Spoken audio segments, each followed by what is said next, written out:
자랑하기 위해서 사실은 만든 거예요. 근데 대부분의 회사들이 연구 개발 안 합니다. 2,500만 원을 추가로 감면받을 수 있습니다.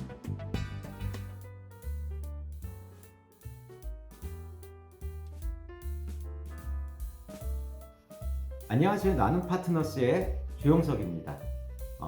왜 만들어야 되는가? 기업부설 연구소. 그런데 제일 중요한 건 뭘까요?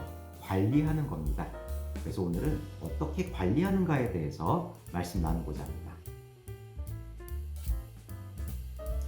이번에는 기업부설 연구소와 관련된 두 번째 관련된 내용을 조금 안내하고 싶어요. 도대체 어떻게 잘 관리하는가에 대한 내용입니다. 자, 특히 기업부설 연구소의 혜택 중에 하나가 세금까지 깎아주면서 장려하고 있습니다. 왜 그럴까를 한번 생각을 해볼게요. 정부에 보면은 정말 다양한 기업을 도와주는 장치들이 있습니다.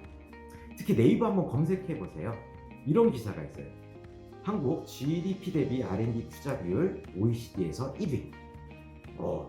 인정하십니까? 저 인정 못해요. 근데 실제 내부적으로 보면 논문이나 기술 수출액은 굉장히 떨어져요.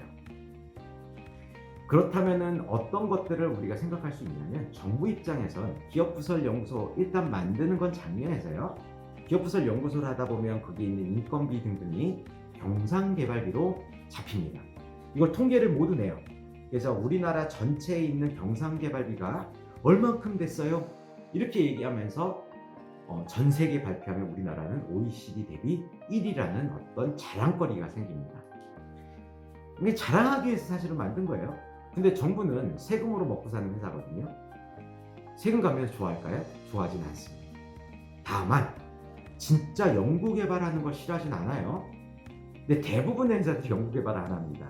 따라서 진짜 연구개발하고 있는 회사를 우리가 운영한다고 하면 웰컴하겠죠.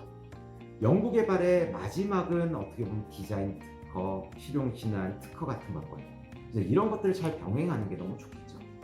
기업부설 연구소는 사실 상기업 등에서 우리가 연구소를 인정받고 나면 사실은 연구를 무언가를 하는 과정들이 있겠죠. 이런 연구 활동을 했습니다를 우리 혼자만 갖고 있는 게 아니고 대외적으로 보여줘야 돼요. 그래서 매달 연구개발 노트를 작성하고 관리를 해야겠죠. 특히 더 안전장치를 하다면 우리 회사 자체적으로 네 달에 한 번, 첫 달, 둘째 달, 셋째 달은 어떤 연구개발을 했습니다.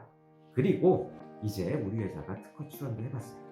그런데 이런저런 이슈가 있으니 어떻게 보면 정부의 지자체 지원 사업을 활용해서 진짜 변리사를 통해서 특허를 하나 만들고 6개월 후에 등록받았습니다.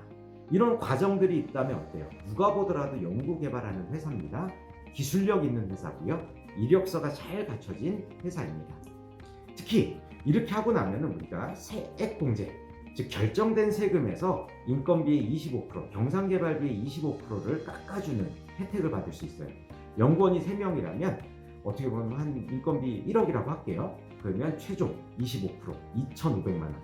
결정된 세금에서 2,500만 원을 추가로 감면받을 수 있습니다. 그런데 이게 나중에 세무조사 받아서 우리는 연구했어요 하는 것보다는 가능한 사전에 국세청한테 오케이 받는 게 낫겠죠. 그래서 금기가 있으면 더 좋습니다. 그래서 연말에는 보통 이렇게 보시면은 보세요. 이렇게 국세청에서 기업부설 연구소 있는 회사한테 안내 문자가 가요. 세액공제를 원하십니까? 그러면 신청하세요. 사전조사해서 오케이 받으면 이후에 세무조사할 때 아무런 이슈도 제기하지 않겠습니다라고 합니다. 즉 앞서 말씀드렸던 관리 금기들이 잘 되어 있다면 자신 있게 국세청에 사전조사를 받는 게 낫겠죠. 이게 되고 나면 4월 달쯤에 우리는 상기업 같은 데에서 이렇게 연구개발을 했습니다라고 보고하는 과정이 또 하나 있습니다. 따라서 제가 꼭 말씀드리는 건 기업부설 연구소는 관리가 중요합니다. 관리를 잘 하려면 어떤 것들? 첫 번째, 연구개발 노트가 있어야 되고요. 최근에 연구개발 노트 많은 회사들이 너무 많아요. 그러다 보니까 국세청에서 현미경으로 봅니다. 따라서 한 3-4달에 한 번 정도 회사에서 자체 특허를 출원하고 출원사실 증명서와 명세서를 만들고요. 또 1년에 한 건 정도는 지자체 지원 사업을 통해서 이렇게 우리가 연구 개발한 것들을 바탕으로 해서 어떤 특허를 출원하고 특허권을 만든, 즉 특허 등록이 된다면 많은 도움을 받을 수 있겠죠.